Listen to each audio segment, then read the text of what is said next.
danced on the dusty air.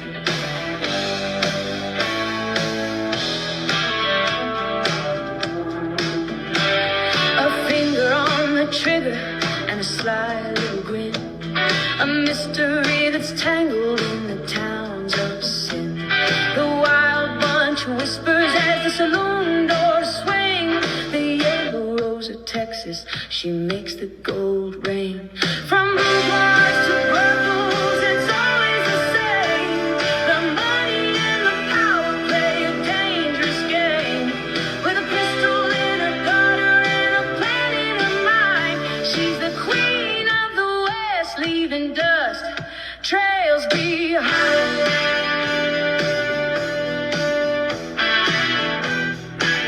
Jamie here. Welcome to the Speakeasy. Today we're going into Boudoirs to Brothels, The Intimate World of Wild West Women by Michael Rutter. And today we'll be talking about Hattie Lapierre. She put a few slugs into the man who forced her into prostitution. And this is rated PG, maybe inappropriate for younger children, so use your discretion. Alright, okay, Hattie Lapierre. In Thermopolis, Wyoming, a bad case named Harry H. Black, his real name was Frank McKinney, was passing time in the Bar and Wood Saloon. Harry considered himself a bad man. He bragged about fleeing from the Royal Mounted Police in Canada after a couple of killings. It was rumored that he had put lead in a couple of men in both New Mexico and Colorado. In Colorado, he had been charged with murder, but there wasn't enough evidence to bind him over for trial. He liked to try his luck at the gambling tables, but he was a poor gambler, and he drank too much. He also used opium. Harry was a bully and picked on those he thought he could take. He was not above knocking a woman around, either, if she displeased him. In fact, he rather enjoyed it. A large, strong man, he generally paid for ladies by the hour, and he didn't care if he left bruises. Hattie was a southern girl, a small-framed and pretty. For some reason, she fell for the sweet-talking Harry. At first, Harry showed Hattie a good time and was a perfect gentleman. She fell deeply in love. Harry promised they'd get married as soon as they moved to Lander, Wyoming. Excited about a new life and becoming a bride, Hattie quit her job and went with the man she loved. In Lander, they moved into a hotel as Mr. and Mrs. Harry Black. The cards weren't turning right for Harry, but Hattie had not yet realized that she had set her cap for the wrong man.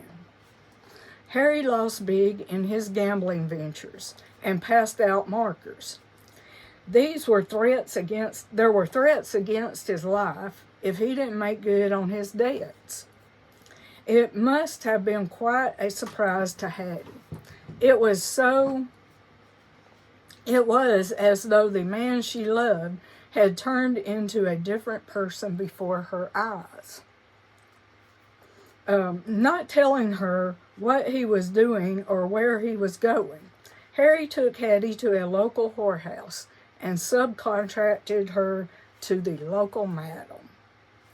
Hattie refused, of course, but for the first time, she saw the dark side of the man she thought she loved, emerging like a black shadow. She learned the hard way that Harry was not above physical abuse as he knocked her around for good measure. Furthermore, he threatened to kill her if she left the brothel. How could her life change for the worse so quickly? It was beyond her comprehension. She had gone from preparing to be a bride to being a working whore. Harry told her that she was supporting their family by supporting him. Hattie realized she had no choice. She knew Harry could easily kill her or at least he was capable of hurting her badly. The shame of her condition and the repugnant acts she had to perform were physically sickening. Harry kept a close eye on her. He visited her often, not to give her words of comfort or appreciation or affection or thanks, but to take the money she had earned and threaten her with harm if she tried to run away. Ironically, although he had brokered his fiancée for hire in a house of prostitution, he was insanely jealous if a patron paid too much attention to her. He had threatened or fight any man who did more than simple business with Hattie. Few fought with him because he was a large man with an ill temper. After his frustration with other men was manifested, he'd take Hattie to a room and turn his rage on her. He'd punch her with his fist. One time he used the barrel of his gun on her head. Whatever love she had felt for Harry slowly turned to anger and hate. Several times she tried to run away, but without success. Each attempt triggered more abuse from Harry. Even a whorehouse needs a certain amount of tranquility and solitude, so it was no surprise that Hattie was fired. The madam asked Harry to take Hattie and find another arrangement. Not only had Harry worn out his welcome at the local house, he had worn out his welcome in Lander. Prudence dictated that he find a new town quickly. Harry's reputation as a tin horn and his abuse of Hattie hadn't won many friends. In that day, few men would intervene in a domestic situation, but they looked down upon Harry for how he treated his wife. Men in the West hated to see a good horse whipped, a dog kicked, or a good woman beat up. It was a waste of good flesh. The star-crossed pair headed back to Thermopolis, where Harry hoped his luck would change. Much to Hattie's distaste, Harry made an arrangement with another madam and put Hattie to work in a place called the Stone House. Her embarrassment and disgrace were masked by her fear of Harry. It had been the longest 6 months of her life. Instead of being a bride and enjoying a long honeymoon with the man she loved, she was an inmate at a cat house because the man she thought she loved needed her services. Hattie worried about getting pregnant and catching a disease. She had been physically abused, pistol whipped, raped, and forced into unspeakable acts by men she couldn't stand. Hattie was glad her family knew nothing about her plight. She had tried to hold back a little money so she could try another escape, but it was hard. Harry would beat her if he suspected she would give in after he hit her. Her meager savings were gone. She hated the shame she felt, especially when she was alone and she could cry. Her eyes were black and puffy from the last time Harry visited. He had been in an especially vindictive mood. She thought that this time he might truly kill her. After he beat her, he took out his gun and told Hattie he was going to put a bullet in her. She'd be dead. To illustrate his intentions, he shot her in the foot. The slug ripped off part of her toe. When the law came to investigate, Harry told the officer that his weapon had accidentally discharged. And the whole thing was an accident. Hattie knew better. It was his way of warning her that if she didn't do as he said, the next time would be worse. She thought about the pistol that she had in her luggage. Hattie had had enough, and decided she would not be a whore, nor would she take, let me turn the page. Let me get the page unstuck.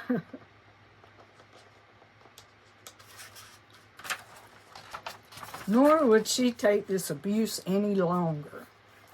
She was also angry that Harry had bragged about being romantically involved with another woman. She knew her life was in danger, and it was obvious that the law wasn't going to be of any help. Like all good stories, there are several versions of what was about to happen. You'll have to choose which one you like best. Both are eyewitness accounts. One was from the abused woman who refused to be a prostitute any longer and felt that Harry would kill her the next time he visited.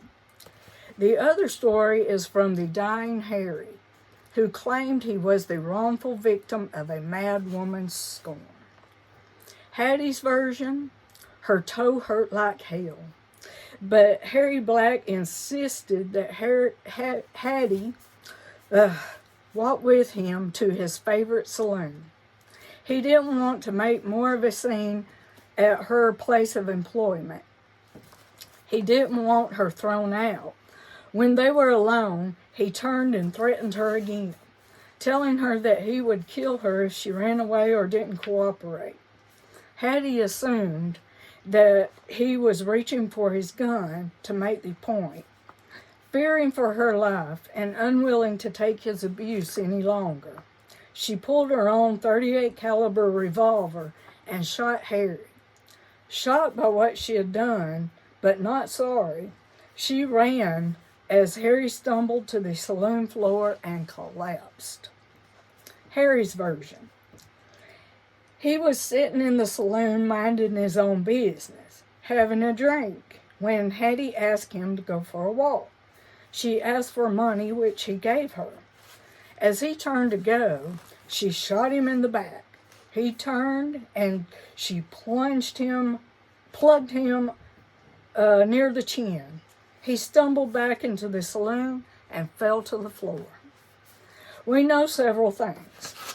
They were walking together, and Hattie plugged Harry near the chin and put another one in his back. We also know that Harry somehow made it back to the saloon. We know that the doctor wasn't sure if he should remove the bullet. Harry talked a lot while he was wounded. It's also a fact that it took him 4 days to die. Before Harry was properly dead and buried, Hattie was reported to have said she loved that man better than any man she ever saw, and something to the effect that she could not live without him. Whether this was a sincere confession or a clever strategy, we'll never know. The local law caught up with Hattie near midnight a week after the shooting and told her she was going to be taken to jail. However, the lawman who had a soft spot for Hattie has a soft spot for Hattie, told her he was hungry and took her to dinner so she'd have a good meal under her belt. The law must have finally viewed her as a flight risk because she was then lodged in the local jail. After the hearing, her bail was set at $5,000. The prosecution argued that she purposely murdered Harry Black. Hattie pleaded not guilty. She went to trial in December, and the jury brought back a verdict of manslaughter and suggested that the court go light on her. They all knew how she had been treated by Harry. The verdict was 3 years at the state prison. Many felt that Judge Carpenter's sentence was too harsh for her. Local support was in her favor. Hattie hired a new lawyer who started the appeals process. In one letter he sent to the Board of Pardons, he said, he had collected more than 200 signatures, including the men on the jury. The letter the signatories suggested: whenever your petitioners respectfully pray, the promises being considered, that the Board of Pardons will recommend to His Excellency the exercise of his executive clemency, and that he grant the said Hattie Lapierre a pardon. The governor was happy to sign the document. After a year and a few months, Hattie walked out of the Wyoming State Penitentiary and out of history. She got on a train and was never heard from again. And this is her picture in prison right there. I'd say Harry got what he deserved. All right. Well, hope you enjoyed, and see you back soon.